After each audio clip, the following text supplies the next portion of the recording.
ilaalinta xarumaha hay-adaha dowladda wasaaradaha difaacan waxay safka kore ka yihiin dalka ciidanka gurmadka waxay isugu jiraan gabdho wiilal kuwa oo diyaar u ah har iyo habeenka difaacan dalkooda kama hortagaan cid kasta oo qalabasana doonta maamulka iyaga suuqa madaxweyne waxaa iliga cigaabka iyo camaamada marka arka ay u soo kacay sayidkii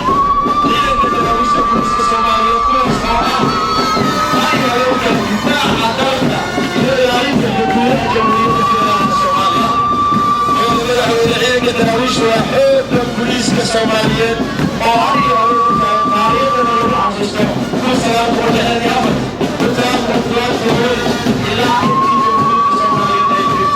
وأنا هيا يعني نفسه الأخرى دفاعا نوكا يبقى عيدك دراويش البوليس كصوماليين وقوة وفق إلى كاشان وحرمي إن أين لن تشوف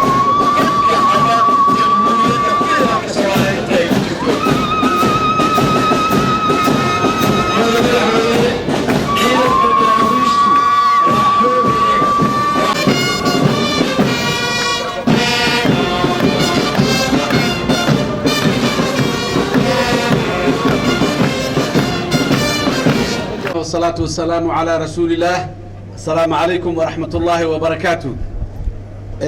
ما أنت ولا تاريخي وحبرا أو كم إذا تاريخ ذي بوليس الصوماليات تضباطا يسدح جرسدي أنت أنا أتاجناي أديك ضلك يدتك يدينت أنت بالدفاع الدودة هي إلى أنتو أتاجنا مركلة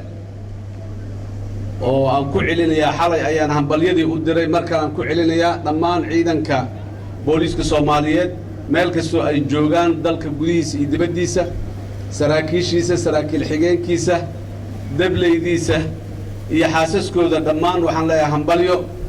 maxaa ahay 73 sano waqti gaaban ma ahan waqti aad iyo aad u dheer waaye hay-ad soo jirta intaas oo waliba wanaaga iyo amaanta ciidanka booliska Soomaaliyeed ay leeyihiin ay kamid tahay burburkii dalka ka dhacay in aanu taariikhdoodii iyo xusuus dhigoodii iyo aanu saameynin oo maanta 73 sano ka hor